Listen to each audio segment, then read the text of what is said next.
5 times. Last week, I was buying shoes for my 9-year-old daughter at a large shoe store. I was asked 5 times by 4 different people if I worked there. One lady came and asked me a second time to help her after I already told her I didn't work there. 2 of the people asked if I did. I was putting the shoes she didn't want back in different parts of the store, so I can see why they might think that. The 3rd person asked me to find a size for her in the back. I said, "I don't work here," and walked past. She just stood there a minute holding the shoe. The double asker asked if I worked here, and I said no. Then, a few minutes later, came up and asked if I was sure and could I help her anyway. I thought about saying sure and walking toward the back like I was getting her shoe, but I didn't have time. Strange thing is I had 2 employees ask me if I needed help, and I saw at least 2 others on the floor at the time.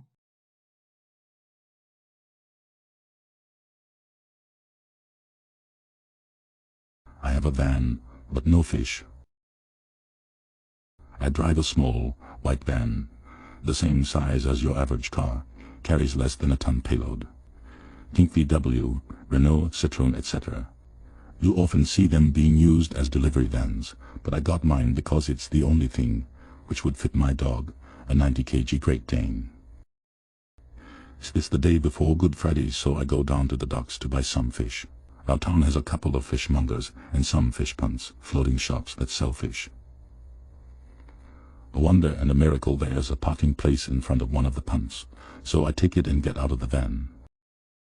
Kevin hits me without warning. "Where the effing hell have you been? I've been waiting half an hour for you." Me what? "Hey, the fish, the effing fish, just get it unloaded. We have customers waiting." Me, "Mate, I don't have any fish." "Hey, don't dick me around, just unload your stuff." Me, "Look, I don't have any fish." The FFS moves to the back of my van and opens the door. "What the F, where's the fish?" Me, "I don't know, mate, you tell me." Kevin gobbles at me incoherently for a few seconds while another van, almost the same as mine, but with a logo on the side that suggests that it belongs to the fishmonger, draws up. The driver yells out of the window. "Driver, hey boss, sorry I'm late. There was a crash on the highway. Can you help me unload?" Kevin slinks away without giving me an apology, but leaving me to do my shopping in peace.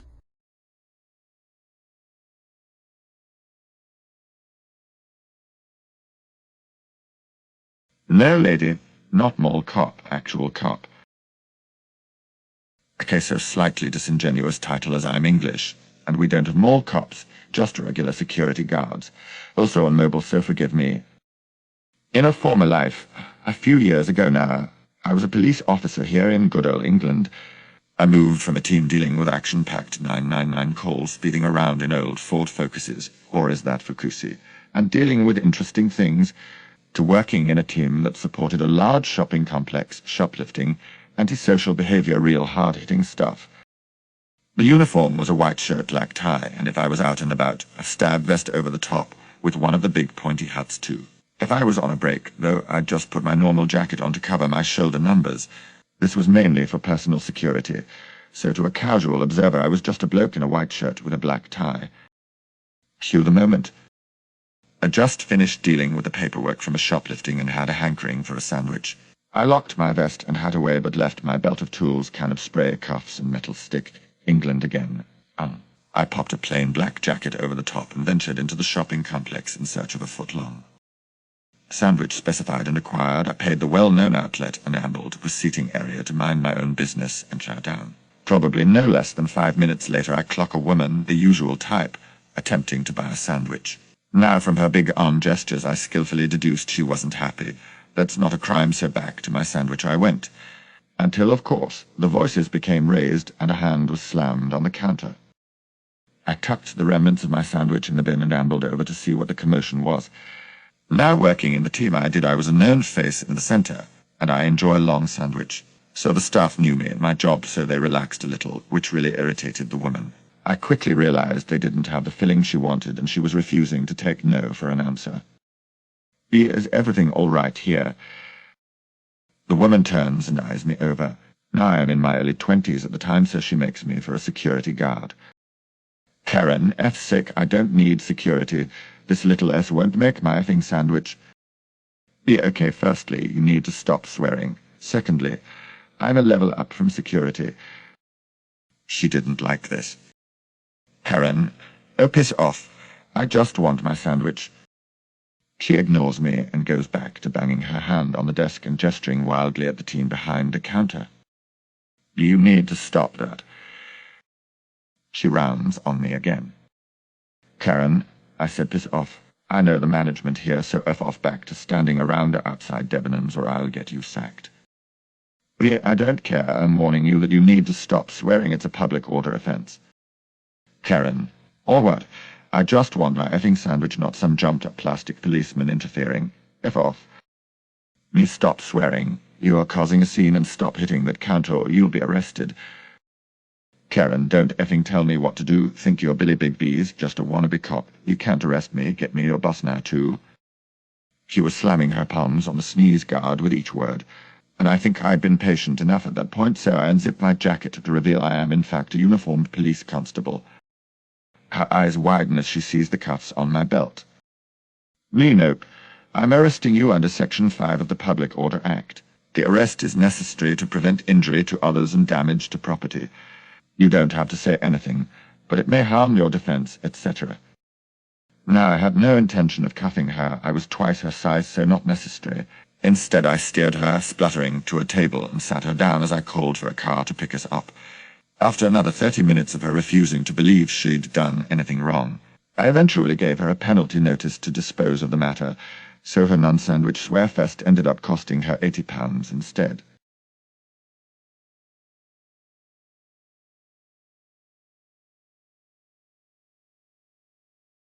You're one of them immigrants. Like one here. Just heard this from my wife, who just got back home from a popular hardware store which rhymes with Dome Repo. Also, quick background. My wife is a NZ expert with a fairly strong Maori bloodline. To the casual Texan, she might look like she's from south of the border. Hearing her speak, the average person might think she had an Australian or, worst case, a British English accent. Being from NZ, she has zero inhibitions around using colorful language as need be. She and my wife is loading for bags of mulch onto a cart. An entitled woman suddenly appears. I need you to load some of those onto my cart. Wife, I don't work here. A W, I don't care. You people do this all the time. Wife, what people? A W, immigrants. Wife, fuck off. A W, reeling and gasping. I could have you fired. My wife didn't stick around. She headed off with her trolley of mulch, paid, and headed home. No dramas. Edit. Hey everyone. Just wanted to thank you all for the discussion and the awards. If I missed responding to your award, I apologize. Honestly, just thought it was a quick story that would get a quick laugh or whatever.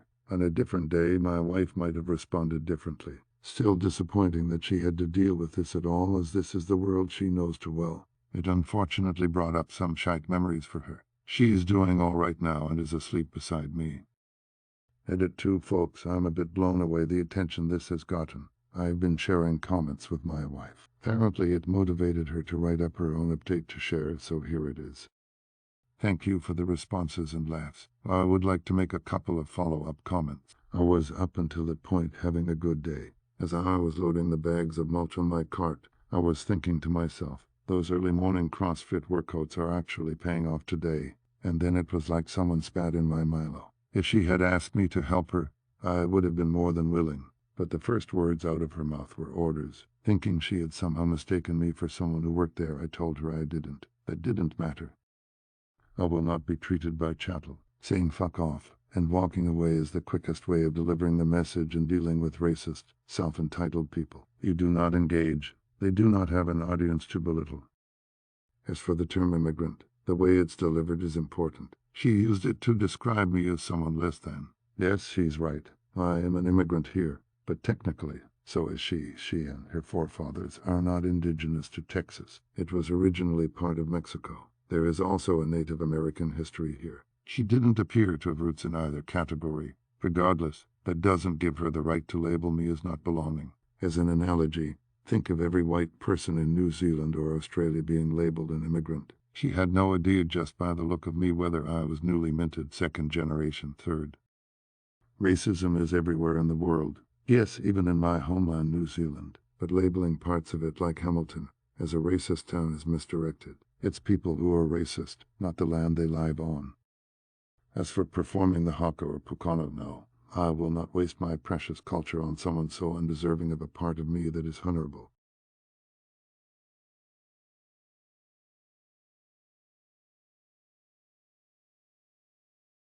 Check out my other wonderful videos.